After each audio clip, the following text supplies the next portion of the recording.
All right. Next up is Tobias Ruck of Be.Cash, who's going to tell us about Be.Cash plus Saipan, the Bitcoin Cash game changer. Yes, that is true. Over to you, Tobias.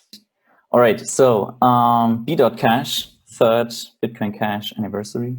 I wanted to share my thoughts on that and give you all an update on B.Cash, because there's some really exciting stuff, I think, going on. So what is Be.Cash? Be.Cash is essentially, we provide a payment card which allows you to spend your money with Bitcoin Cash over like traditional payments, over like card payments, which everybody's used to.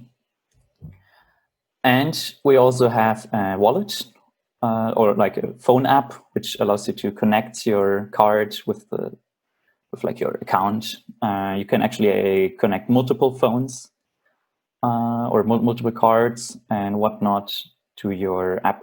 And yeah, that's pretty cool. But I think the big question there that B.Cash needs to answer and Bitcoin Cash needs to answer, actually every cryptocurrency needs to answer, is why is cryptocurrency not used in commerce everywhere already? Like, what are the reasons? And yeah, so for that, I think we need to look at the average Joe. Apparently, there's a t-shirt company doing Average Joe's t-shirts.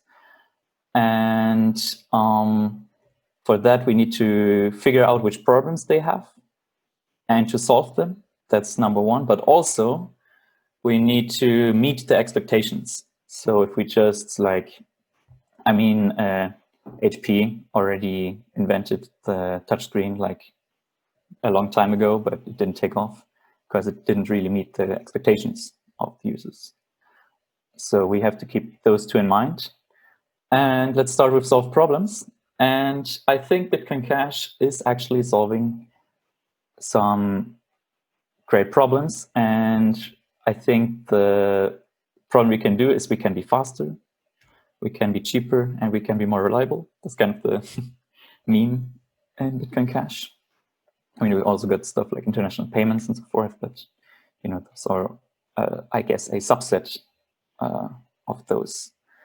So to be faster, we are already insanely fast, I think, especially with ZeroConf. And eventually, if we get Avalanche, then it'll be even like very secure.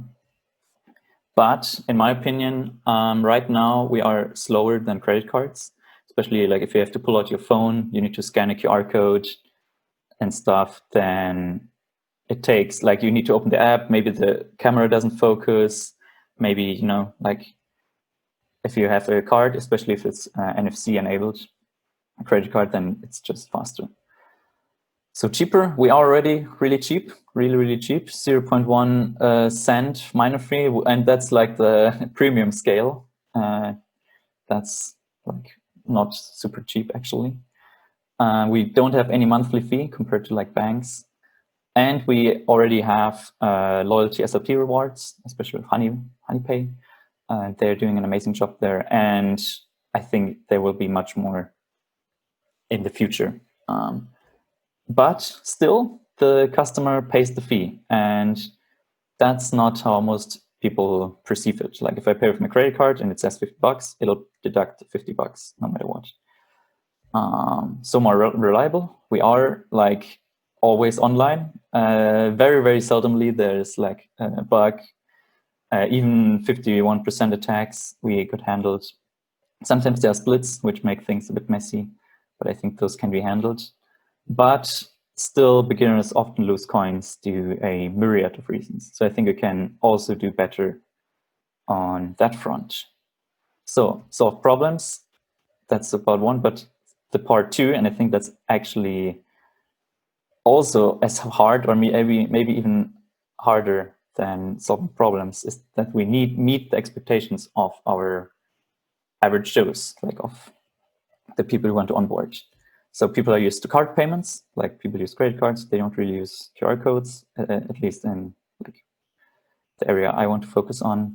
They don't want to depend on the internet. Like cash is offline. Credit cards, you don't need to connect the internet with your credit card.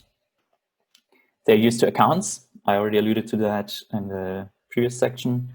Like you're tied to this identity, and like this thing just exists, and your phone can connect to that or your card.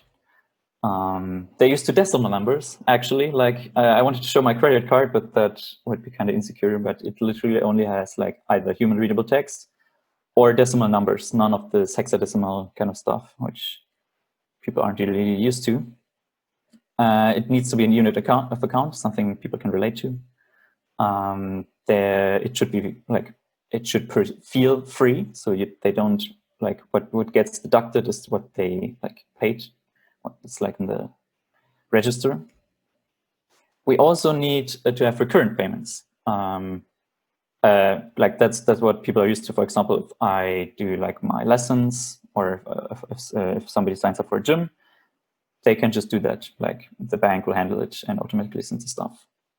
And they expect actually chargebacks. So if something messes up, like for example, I gave the wrong IBAN number to some transaction, and they just reverted the transaction. It just came back again, the money, and nothing terrible happened. So how does Bitcoin Cash stack up against those expectations? So for card payments, right now, we don't really have card payments. We have QR codes. And I think in Asia that might work, but I don't think it will pick up in the US or Europe, because like cards are used everywhere. It would be kind of awkward to switch, and people have habits. Offline, also, if you don't have service, I experienced that myself firsthand in Australia. Like I couldn't, for the love of God, I wanted to use Bitcoin Cash, but it was so hard because I didn't have a SIM card. Accounts. Yeah, we've got wallets. I mean, wallets are great, but this is not what people are used to. We've got, software wallets, web wallets, cold wallets, brain wallets, hardware wallets, all of that completely new concepts. And like, we don't want to educate our users. We want them to like have them as they are and just switch out their stuff, and they can just go ahead with their life. Decimal numbers, I don't think I need to say much more on that. Yeah, just, I mean, even I, who likes to look at hex transactions, is kind of afraid of that box. So let's just move on. Unit of account. If you ask people what is the price of US dollar, they will be like, okay, yeah, it's like $1 what you're asking. But if you ask people what's like the price of BCH, they will say like, it's, I don't know, right now I think it's just checked $309 US. So the unit of account for them is US dollars. For me, it's euro, but you get the idea.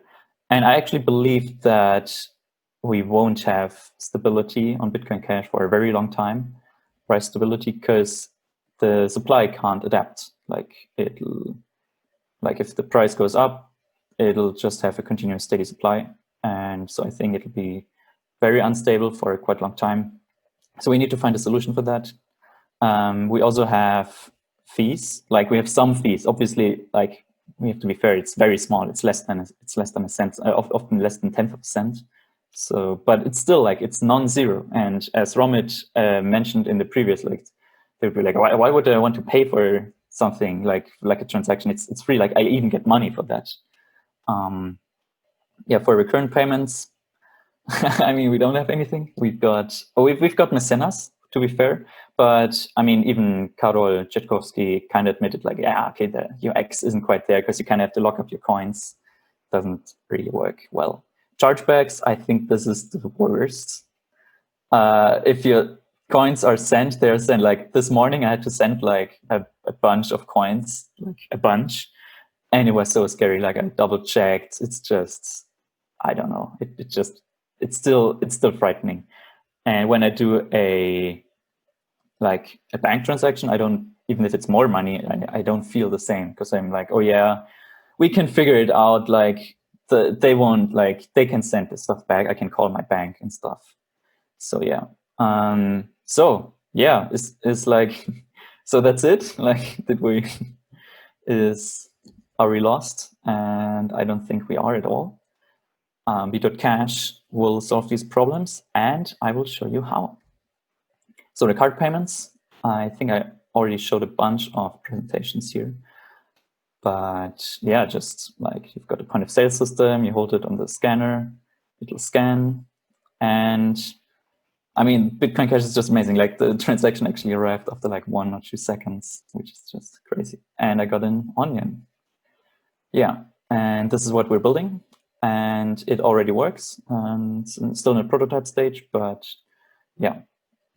So offline, this is the secret sauce of a Be.Cash, like the cool stuff. And this is the first smart contract we had. This is actually open source, so you can try it out for yourself. And yeah, it just allows offline payments. Like that's what it does. And Be.Cash is developing something called Iguana, which is a tool for developing like super optimized smart contracts. And with this tool, we can just be more productive. Like we can see the stack and stuff. It's also more secure because it adds more constraints. And this way we can add more features because like we're more productive. We can focus on features instead of, fixing some pre-match stuff. This means we can, like one of those features is that we can connect up to 8 devices onto one smart contract, which makes it feel like an account. This is why I mentioned account. So imagine you have like $100 locked in a Be.Cash smart contract. Then you can have like all these different devices connected to it. All of them can spend them independently. They can be cards. They can be. They don't have to be online. Like none of them have to be online. They just, of course, when you log in, you have to be online once. And yeah, so that like connecting to that UTXO is kind of like logging in. So it feels much more similar to the experience people are used to. There's still some, rough edges. For example, you probably need to have NFC or QR codes to log in. But I think people that use WhatsApp Web, for example, they are kind of used to, scanning a QR code to log in. So I think that should be definitely fine. So decimal numbers. For that, we will use something called cash numbers. And on the card, like each card has a cash number, and that is actually an SLP NFT token, so a non-fungible token.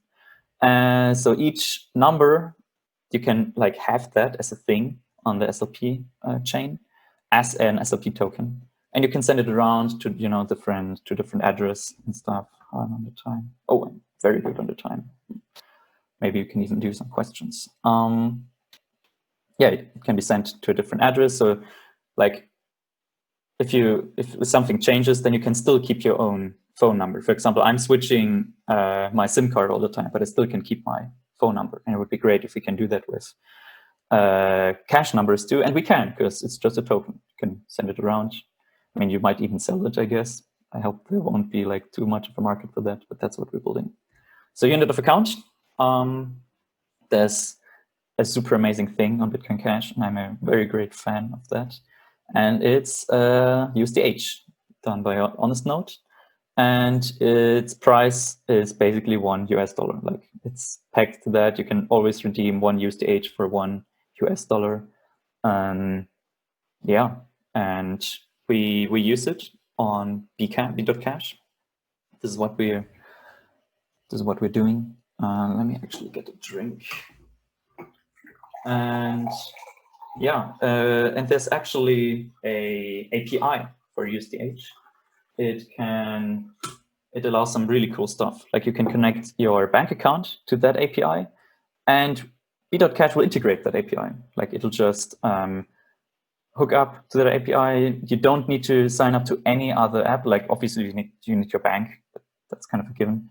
But once you connect your bank to your Be.Cash app, then you can just withdraw and redeem money within that bank. I mean, you need to go through the KYC within the app, but after that, you can just be there. You don't need to sign up to Kraken.com or something like that. You're good.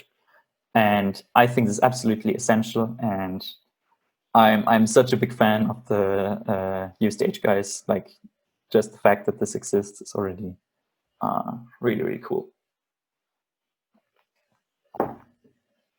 So no fee. No fee. Right now in Bitcoin Cash, the customer pays the fee. And that's problematic for two reasons. So first, like for the customer, it feels like they're paying more than if they were paying with cash or credit card. So it's already like a very slight down, like, okay, yeah, so it's more expensive than using credit cards. So why would I ever use this except for ideological reasons? So that, and because it's cool tech and we can't rely on that. And the other thing is that it's kind of burden of the customer to make sure that the merchant receives the money. So if he picks the wrong fee, then the merchant doesn't receive the money. But I think it should be on the merchant to, make sure the payment goes through. And this is why Visa, for Visa, the merchant pays the fee because it wants to compete with cash. And Be.Cash, it'll be the same thing. The merchant will pay the fee. It's part of the smart contract. It's written in there. It works fine. It just works. And yeah, and then if there is some congestion, we already had congestion on Bitcoin Cash. Like we can't deny that it happened. Then it's kind of the burden of the merchant to make sure that they pick the right fee.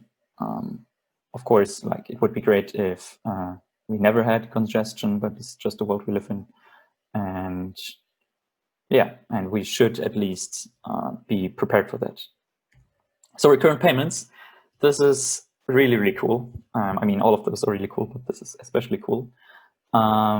So the way the smart contract works is you have you just feed it a signature from the card and some bunch of other data, and it'll basically send you money out. Like this is how it works. You tap the card on the point of sale system, it gives you a signature, and you can feed that into smart contract.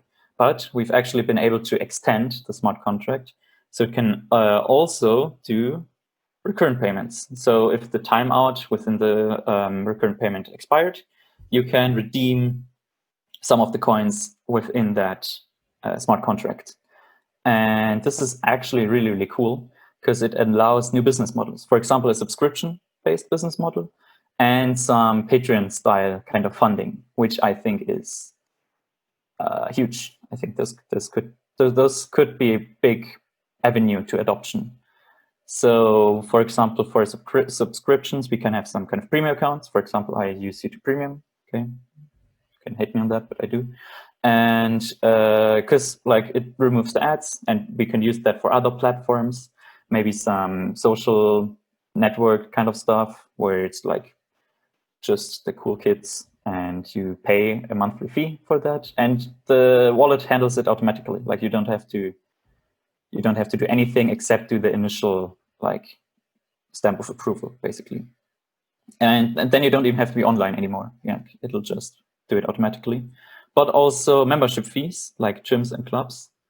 If they would integrate it, like why wouldn't they? They just get money like on a different app, and maybe it'll withdraw them automatically to their thing, like their bank account.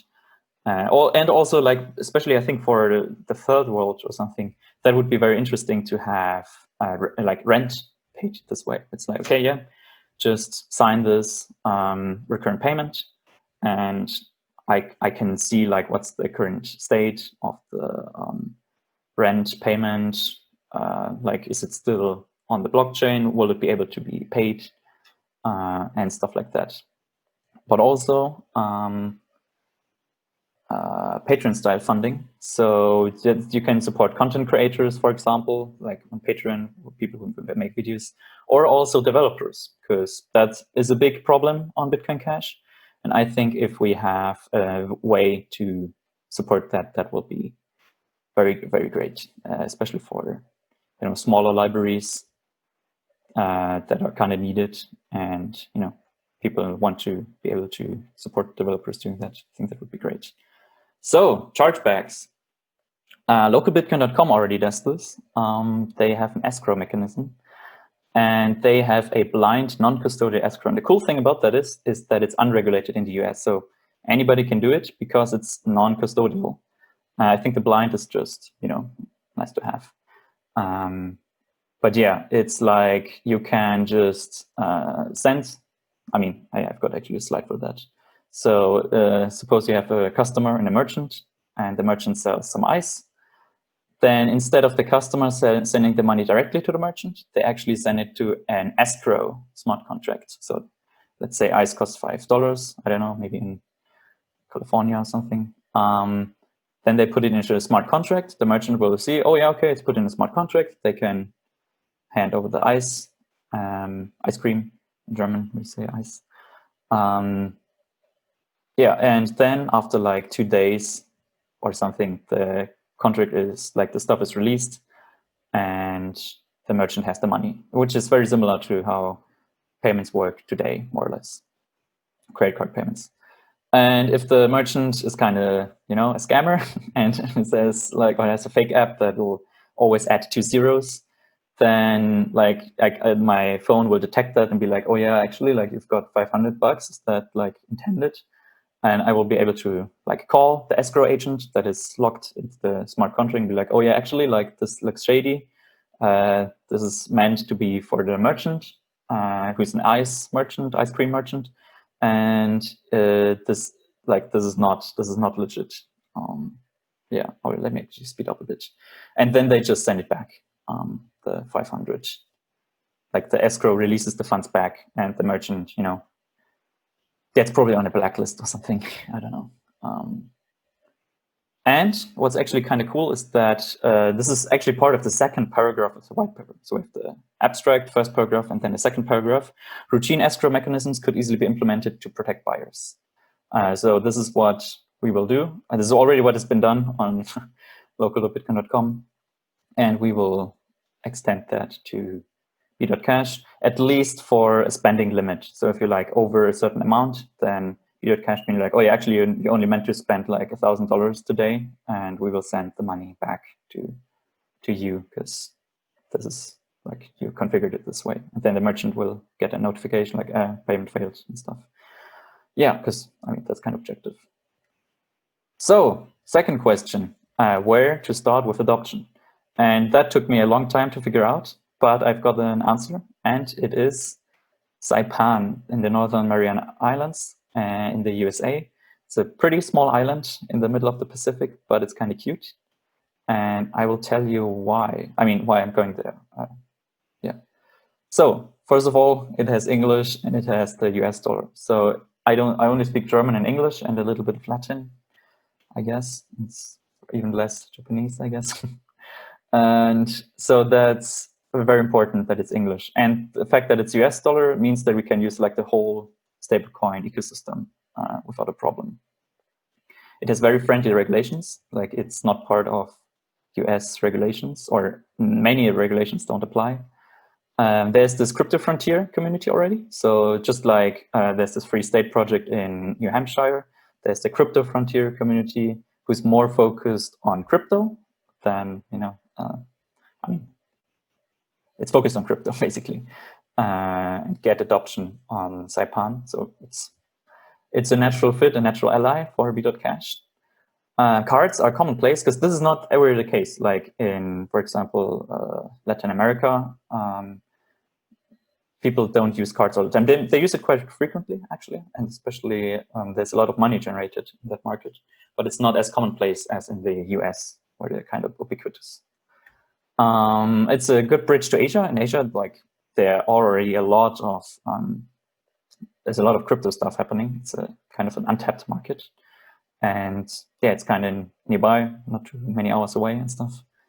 Visas are pretty simple. There's like the CW1 visa, and actually 50% of the population are not citizens of the United States because like that's just such a immigrant-friendly country. And that's obviously good for me because I would be one of those people. And to get more like talent.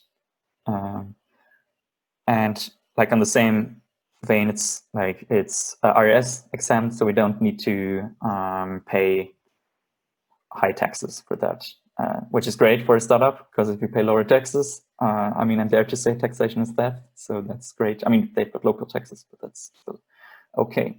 And also, since it's a very small country, it only has 52,000 people, we do have a we can have a large political impact. Like just imagine like 100 or even 1,000 crypto frontier people joining Saipan, then we can make really cool legislation friendly for crypto.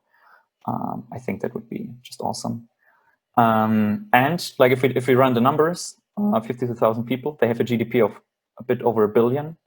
If Be.Cash is able to take over like 10% of the GDP, which might be realistic, like doing basically full adoption, maybe cash or some other stuff, then this will be 100 million of volume.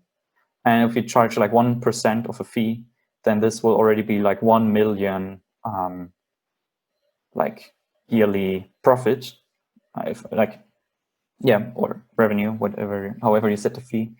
And that's pretty good for a startup. Like that's a really good starting point. And it's pretty easy to get like a local monopoly. Like if we were to start in, say, California, then like there would be very tough competition, very hard to get a monopoly. But here, if you onboard one merchant, then, or let's say like 10 merchants, that's already like a big chunk of the merchant base there. But if I onboard like 10 merchants in California, then I don't know, it'll not be as much as in Saipan. Yeah. And also it's pretty, like it's a very pretty island. This is the Pacific. This is some other view of the Pacific. It's a good place. And this is where I'm going. Like flights aren't booked yet, but they will be soon. And I hope you will be able to at least come for conferences on there. Like maybe do a BCH Island conference where you can go there, spend crypto, spend your Bitcoin Cash, spend your USDH, have really nice beach parties. I think that would be awesome. I think I'm out of time, but that is absolutely perfect because this is my last slide. So George, you can come back and roast me and my idea or something. Yeah, we've talked about your about B.Cash a lot. I think it's very interesting. I am skeptical about doing it on an island, but I think that Saipan has a lot going for it. So yeah, it's like a sandbox. Like, you know, it's to basically build up from there. So I think it's actually kind of good that it's so small because it's easier to, you know, gain market share quickly, and then it's much easier to get like venture capital and then move on to like stuff like Colombia, the Philippines, maybe even crazy countries like California, but let's see. Yeah, I mean, you know, you could probably pitch local political leaders on being, you know, like a showcase or and business leaders. But if you could pay your taxes in crypto, like that would be really cool. And I think that is what Crypto Frontier and Be.Cash eventually wants to enable. Awesome. I know you've been working super hard on this. Very impressive. Thank you so much, Tobias. Thank you. How do I turn this off? Can you turn me off? I think my cursor is gone. I'm still trying to figure out this internet stuff. Okay, I stopped it. Yeah. There we go. Am I gone? Yeah. Okay. Yeah. Do you see my WhatsApp? Sharing. No. All right, Tobias Ruck, Be.Cash. Check out his website, Be.Cash. He's got a. We actually got a giveaway. So go to Be.Cash and you can just sign up there. You can get a phone and one of those slick cards. I wanted to do more demos. We already got one demo before, but you can see a lot of demos on the website. You can also win a T-shirt. We're printing cool Be.Cash T-shirts. Those will be available at some point for the crowdfunding. And also we got 3 products that I can't release yet, but they are super cool. And you will be able to get one of those from the giveaway. And I think you will find that very exciting. And I can't wait to release those, actually. Like, that would be super cool. Super cool. All right. Thank you, Tobias. Thanks so much for having me. Bye. My pleasure.